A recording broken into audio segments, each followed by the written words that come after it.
स्वागत है आप सभी का हमारे YouTube चैनल पर। हम मॉडर्न इंडिया की क्रोनोलॉजिकल ऑर्डर को देख रहे थे, एक ओवरव्यू ले रहे थे। उसमें हम 1908 तक 1908 तक पहुंच चुके थे।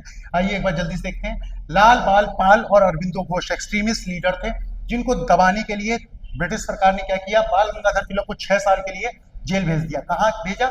मांडले जेल। जेल का नाम मांडले जेल। कहाँ पे थी? बर्मा, आज का म्यांमार। और अरविंदो घोष को प्रताड़ित किया। प्रताड़ित ऐसा किया कि ये प्रस्थान करके कहाँ के लिए? पौंडीचेरी के लिए। और क्या बन गए? फिलोसफर बन गए। इसके बाद नेक्स्ट ईयर एक बहुत बड़ा काम होता है। 1909 में मॉर्ले मिंटो रिफॉर्म आता है। कौन सा रिफॉर्म? Morley Minto reform. इसका ऑफिशियल नेम क्या था?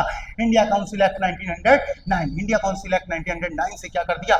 Separate electoral to Muslims. Muslims को क्या कर दिया? पृथक निर्वाचक मंडल प्रदान कर दिया।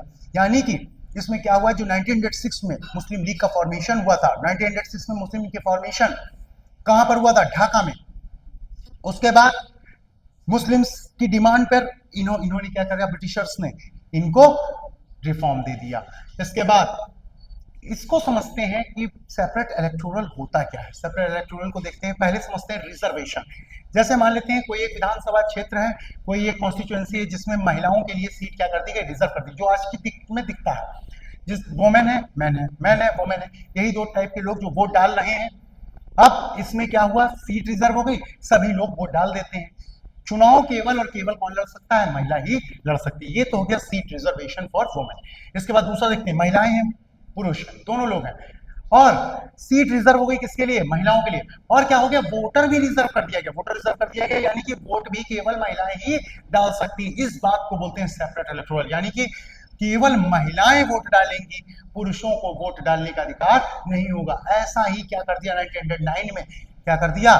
मुस्लिम्स के लिए सीट रिजर्व कर दी और वोटर्स भी रिजर्व कर दिए, यानी कि वोट भी केवल और केवल मुस्लिम ही डालेंगे।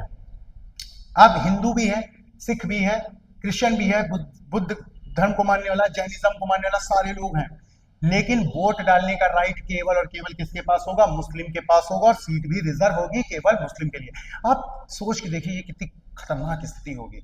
मान लेते हैं कि कोई हिंदू है, राम प्रसाद नाम का कोई व्यक्ति है, चला गया, कहता अशरफ साहब हमारे यहाँ पर रोड बनवा दीजिए। आप अशरफ साहब क्या कह रहे हैं? क्या नाम है साहब का? इन्होंने कहा कि सर राम प्रसाद। राम प्रसाद जी रास्ता देखिए। क्यों? क्योंकि आपके वोट की हमको जरूरत है ही नहीं। जीतने के लिए हमको केवल मुस्लिमों का वोट देना है, मुस्लिमों के वोट की जरूरत है, और मुस्लिमों का वोट हम केवल मुस्लिमों का काम करके कर लेंगे। यानी कि एक वर्ग पूरी तरीके से क्या हो जाएगा? नेग्लेक्ट हो जाएगा। ये किस लिए किया गया था? हिंदू और मुस्लिम के बीच में डिफरेंसेस को बढ़ाने के लिए, यानी कि डिवाइड एंड रूल की पॉलिसी थी। क्या नाम था? मॉर्ले मिंटो रिफॉर्म बोला गया 1909। बहुत बार पूछा जाने वाला क्वेश्चन। तो आशा है सेपरेट इलेक्टोरल यानी पृथक निर्वाचक मंडल को आप समझ गए होंगे। इसके बाद इस 1916 डायरेक्ट आते हैं 1916, क्योंकि बड़ी इवेंट कौन सी हुई? 1916 में लखनऊ पैक्ट। इसमें क्या हो गया? इंडियन नेशनल कांग्रेस और मुस्लिम लीग दोनों क्या हो गए? एक हो गए। समझते हैं और क्या क्या हुआ लखनऊ पैक्ट में। लखनऊ पैक्ट क्या था? लखनऊ में सेशन हुआ। कहां पर हुआ? लखनऊ में सेशन हुआ। कब हुआ? 1916 में। किसका? इंडियन नेशनल कांग्रेस का सेशन हुआ। कहां पर? लखनऊ में। उसमें प्रेसिडेंट कौन थे? अंबिका चरण माजूमदार। कौन थे प्रेसिडेंट? अंबिका चरण माजूमदार। एकदम मैथमेटिकल इक्वेशन की तरह इस बात को समझते हैं। कांग्रेस में स्प्लिट कब हुआ था? 1907। सूरत स्प्लिट कब हुआ? 1907। उसमें कौन थे प्रेसिडेंट? रास बिहारी घोष। याद रखना है, बोस नहीं, रास बिहारी घोष। इसके बाद कांग्रेस दो पार्ट्स में बट गई, मॉडरेट्स नरम दल, एक्सट्रीमिस्ट गरम दल। नरम दल और गरम दल में दो पार्ट में बट गई थी 1907 में। उसके बाद क्या हो रहा है? 1916 में आकर के ये मिल जा रहा है, मॉडरेट और एक्सट्रीमिस्ट मिल गए। कांग्रेस यानी कि पूरी तरीके से यूनाइट हो रही है। अब कांग्रेस को यूनाइट करने में मॉडरेट की तरफ से पहल किसने करी? मॉडरेट्स को कौन लेकर के आ रहे हैं? Annie Besant. कहां की? आयरिश लेडी थी एनी बेसेंट। उसके बाद एक्सट्रीमिस्ट को मिलाने का काम कौन कर रहा है? बाल गंगाधर तिलक कर रहे हैं। और क्या होता है? मुस्लिम लीग भी साथ में आ जाती है, यानी कि कांग्रेस और मुस्लिम, यानी कि एक तरफ कांग्रेस में एकता आई और मुस्लिम लीग भी साथ में शामिल हो गई। मुस्लिम लीग को मिलाने में किसका सहयोग जाना जाता है? मोहम्मद अली जिन्ना को। आगे बढ़े और क्या क्या देखने को मिला 1916 के लखनऊ पैक्ट में। सबसे पहली चीज की कांग्रेस क्या हो गई? यूनाइट हो गई। कांग्रेस के यूनाइट होने से मुस्लिम लीग और कांग्रेस एक साथ आ गए। अब जब आप पहुंचे 6 साल जेल में काट करके आए हैं बाल गंगाधर तिलक, एक सेशन हो रहा है 1916 में, जब देख रहे हैं कांग्रेस भी एक हो चुकी है, उसके बाद मुस्लिम लीग के भी हमारे साथी वापस आ गए हैं, सब लोग मिल करके एक साथ, एकदम से उत्साह बढ़ गया, कॉन्फिडेंस बढ़ा और एकदम से स्लोगन दे दिया क्या, स्वराज हमारा जन्मसिद्ध अधिकार है और मैं इसे लेकर रहूंगा, Swaraj is my birth right and I shall have it. ये कहां पे दिया, यही 1916 के लखनऊ पैक्ट में दे दिया।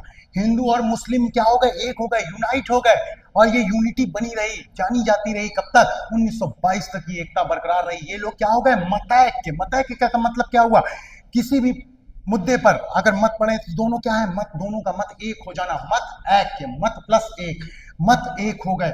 इसके बाद जैसे ही ये सब हुआ तो एक एग्रीमेंट हो रहा है, तो क्या हो रहा है, मुस्लिम लीग की भी जो डिमांड रही होगी उनको भी माना, जैसे सेपरेट इलेक्टोरल जो प्रोवाइड किया गया था उसको ऑफिशियली कांग्रेस ने एक्सेप्ट कर लिया। क्या किया, एक्सेप्ट कर लिया।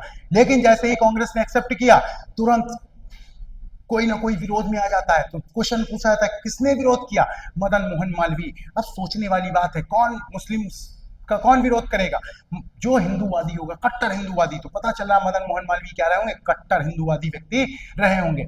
इसके बाद मदन मोहन मालवीय का योगदान के रूप में जाना जाता है 1916 में बनारस हिंदू यूनिवर्सिटी का इन्होंने स्थापना किया। किसने किया, मदन मोहन मालवीय।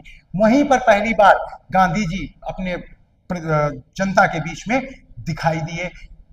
ऑफिशियली अगर जैसे देखा जाए कि कहां पर बुलाए गए थे, तो चीफ गेस्ट के रूप में बुलाए गए थे महात्मा गांधी जी, वो जनता के बीच में पहली उपस्थिति के रूप में जाना जाता है। कब हुई थी, 1916, बनारस हिंदू यूनिवर्सिटी।